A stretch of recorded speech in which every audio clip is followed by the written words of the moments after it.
Welcome, Jonathan Liss. I've never seen him in person. That's some jumper, me old son. How are you? I'm very well, thank you. How are you? He's very calm. He's funny off air, very calm now, very nice. Benedict Spence, sporting the weekend shooting jacket. I've just come down from my estate. Have you just come from your estate? Yes. Very, very narrowly got here. Before, have you actually? No. Yes, his estate in South London. What are you talking about? Exactly. Yes. Welcome. So, Political Spar, we've done it before, but this is in person. It's lovely to have you, Jonathan. Thank you. You're one of 3 lefties that my audience are prepared to accept. So that's I'm being generous. Yeah, you and Lars, who's not in Gaza. I read that they say about me on Twitter. I'm not sure accept is the word. You want the ones that they don't accept. Yes. Try what they say about me. 2 of them said I was sexy last week, which was lovely. These people are in therapy and care. Must have been listening on the radio. They do say the devil's attractive. So. Oh, it's happening! It's happening. Started early. Yeah, apparently that's been said about him. Right, ladies and gentlemen, let's just start. So the big story today is slavery reparations. Now, although Starmer has said no, Mia Motley, and something I know about this story because I had a house in Barbados for years. I spent a lot of time there. She won the last election, by the way. There are 38 seats in Barbados, right? Split into parishes. She won every single seat. She is undoubtedly a socialist. I don't know about links with China, but I will tell you categorically it is unbelievably difficult now for anybody to go to Barbados who's not a billionaire. Money has gone through the roof. It's super expensive. Are we right or are we wrong to be considering slavery reparations for what the British Empire did? Many people have been on and said, hold on a minute, how far are you going to go back? What do you think, Benedict? We shouldn't be considering it even for a moment. This is just an attempt at a shakedown. I think, ultimately, we can go through every period in history and we can find all sorts of, injustices that were done to people, and we can find many examples of good things that were done as well by different empires. I'm not just going to limit this to the British Empire, actually, because history is a complex thing. It's very rare. There are exceptions, that Germany, but in the 40s. There are examples of countries that are just uniquely bad, but broadly speaking, there is nuance to every society. If you want to just go down the line of saying, well, these people were bad to my ancestors, so I deserve money, you can literally do that carousel for everybody because there's no real cut-off point. The cut-off point is the end of recorded human history. So it's a pointless endeavour to get into. It's also, we're being honest, not very, I think, sort of pragmatic. It doesn't necessarily address what developing countries need, just saying, well, we need reparations. Do they need reparations, or do they actually need things like infrastructure, which often we tend to pay for anyway through things like international aid or investment? So I think that there is a lot of, what I basically think this is coming from is, it's in the aftermath of the Chagos Islands furore, where basically people from around the world can see Britain is quite literally open for business for anybody who's prepared to come with a begging bowl and rattle it. The Labour government will hear your claims. So or as Andy from Thatcham says, Jonathan, and feel free to jump in. You don't have to sit politely listening to that git. Number 10 says that no reparations will be paid. If I were one of these countries, I'd form a union pretty bloody quick, and Louise Haig will have them pay before the end of the week. Which is actually quite interesting, isn't it? We'll talk about that later. What do you make of this whole slavery reparations thing? Well, I mean, it's nothing to do with the Chagos Islands, first of all. There are two, I suppose, distinct issues. The first is that reparations were paid after slavery. They were paid to the slave owners. I think there is a fundamental injustice. We're not talking about, some kind of ancient history where it was some kind of amorphous wrong done to amorphous people. This is a very modern trade in lots of ways, and there were property laws involved, and when slavery was abolished, those slave owners were handsomely compensated, and in fact, that debt was only paid off a few years ago.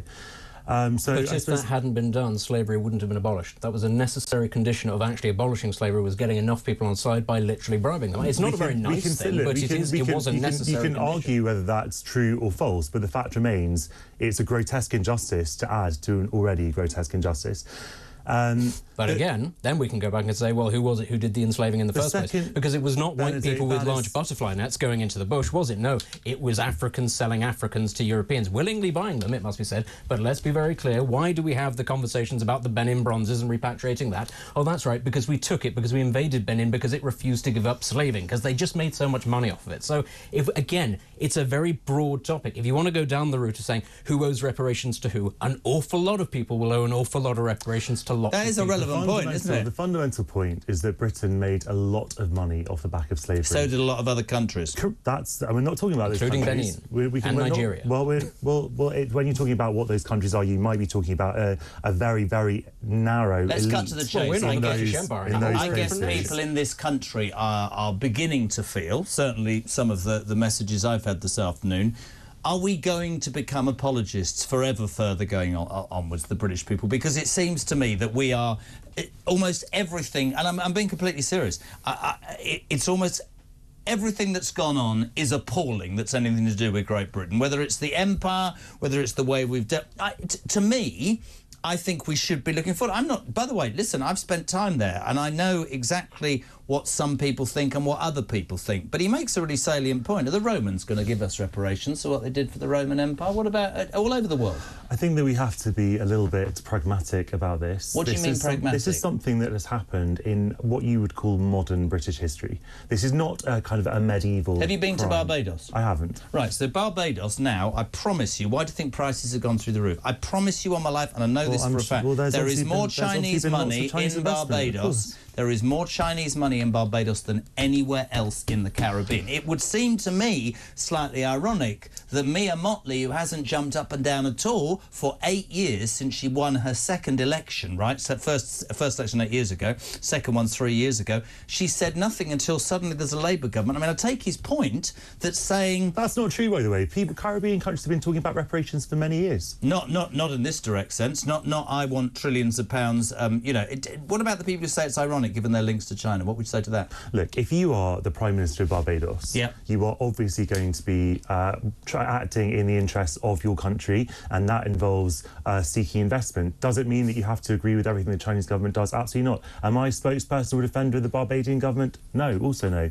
There are always balances to be struck, but there are also these are separate issues. What China is doing to the Uyghurs is absolutely horrific, but it is different also from what happened to Barbados and the people in Barbados and the people from whom they are descended. The people in Barbados wouldn't have from whom they are descended. Well, I'll tell you what they'll do. Yeah, all right, OK, but I would tell you this about Barbados. They would have absolutely nothing if it wasn't for tourism, and they're in danger of screwing that over. They really are in danger of screwing that over. Separate issue. We're not going to lose any tourism because of reparations. What do you say to what Benedict said about, where do you end? What about all the injustices that have been done to us? Such as? Across history. I'm sure you could look at what I just said to you about the Romans. Do you think the Romans should pay reparations? Do you think we should phone up Rome and say, what about you conquered most of Europe? What about Germany? What about Nazi Germany? Well, Nazi Germany is actually a really good example. My grandparents, who are Holocaust survivors, received reparations after the Holocaust ended.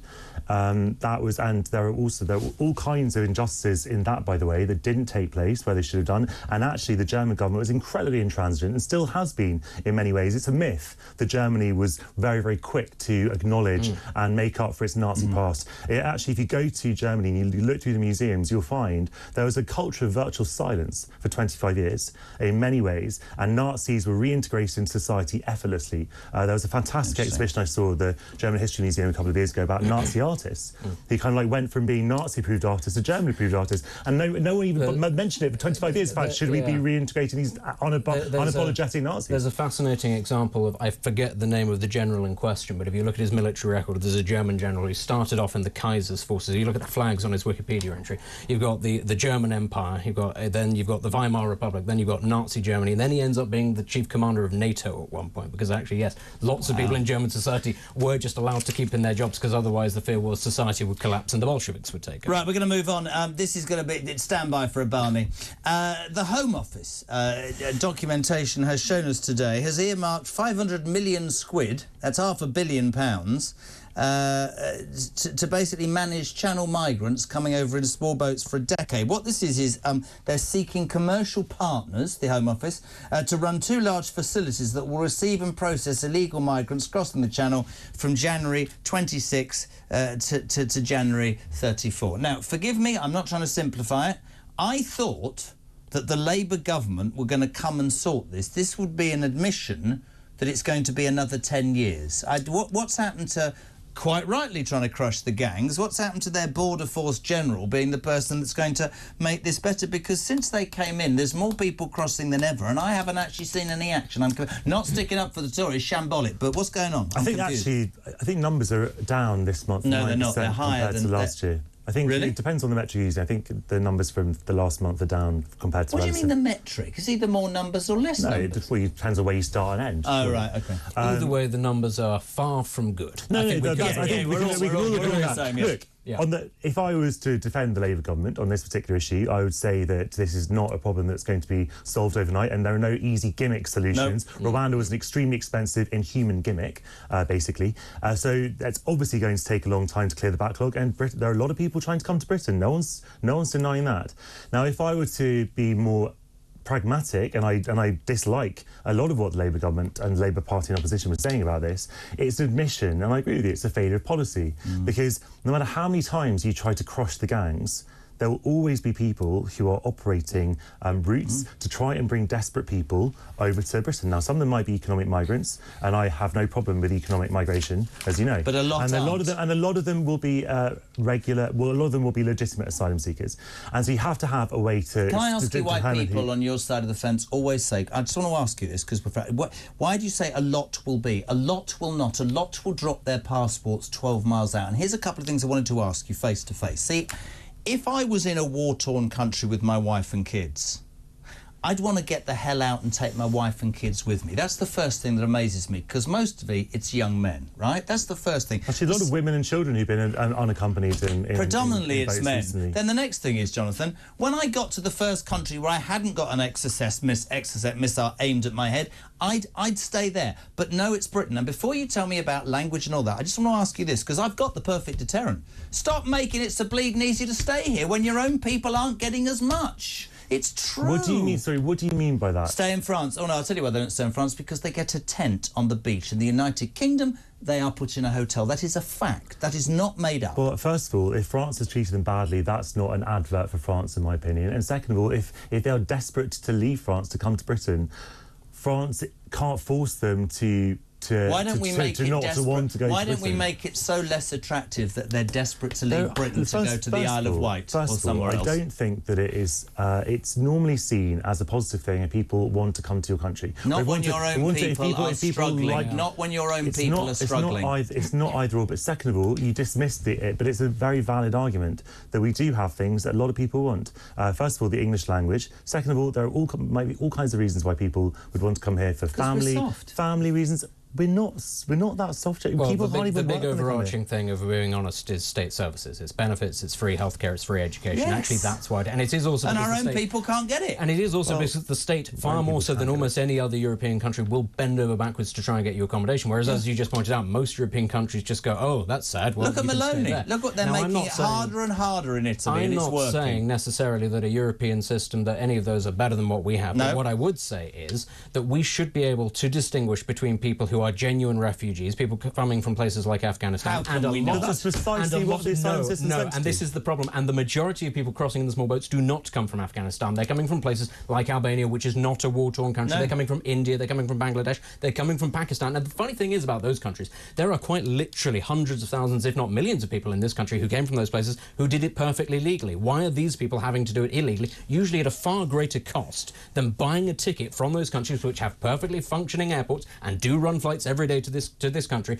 Why is it that they choose that route rather than the less expensive one of coming here legally? They don't want to be found. They know that their asylum applications are not going to be approved. And I understand there are lots of people who come here because they're fleeing poverty or war or whatever, and there are lots of people who come here because they want jobs. But there are also an awful lot of people who have no business being in this country, as has already been touched upon and is acknowledged by this government. There are 750,000, likely far more people who are here illegally. None of them should be Last week we became the migration capital of Europe. I've spent 3 years sat in this chair being told by people we don't take enough. What I'm trying to say, and what nobody will ever acknowledge to me on your side of the fence, and I mean that respectfully, is when your own country, when pensioners, when people, jams, just about managing, people who've never asked for jack, who pay their taxes and bring their kids up, when they look at people arriving, being given hotels, when they look at that, right, when they see young men in the Channel throwing away their paperwork, when they arrive here and disappear, people in this country, because services are crumbling, are getting more and more angry, and it is not something that's going to go away. How do you have to answer that? The last count, 75% roughly of asylum applicants were accepted and granted as prioritise women and legitimate children asylum because they know seekers. that they'll be approved. So when you say that the majority of them aren't, or imply the majority of them are bogus asylum seekers,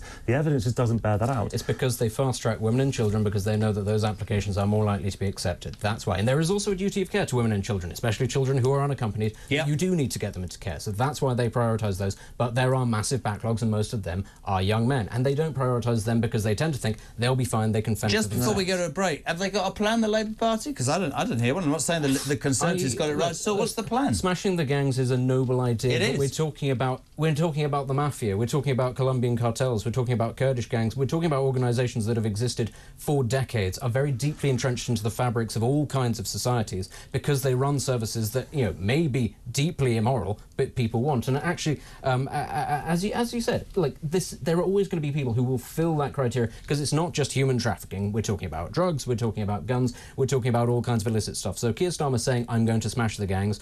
Like, great. The Italian state has been trying to smash these same people for decades. They haven't been able to do it. As I've said thousands and thousands of times on this channel, until a government accepts that you need to offer people safe and legal routes to claim asylum or to have visa processing centres or asylum processing centres. I think we all need the processing system to be... You have the processing centres in France, and then you allow people to come over, or you allow people to board registered vessels so they can claim asylum in this country, which is an internationally recognised human right, rather than outsourcing the problem to those gangs that you are claiming to be crushing. You are literally benefiting them and keeping them afloat by not offering an alternative to them. Interesting phrase.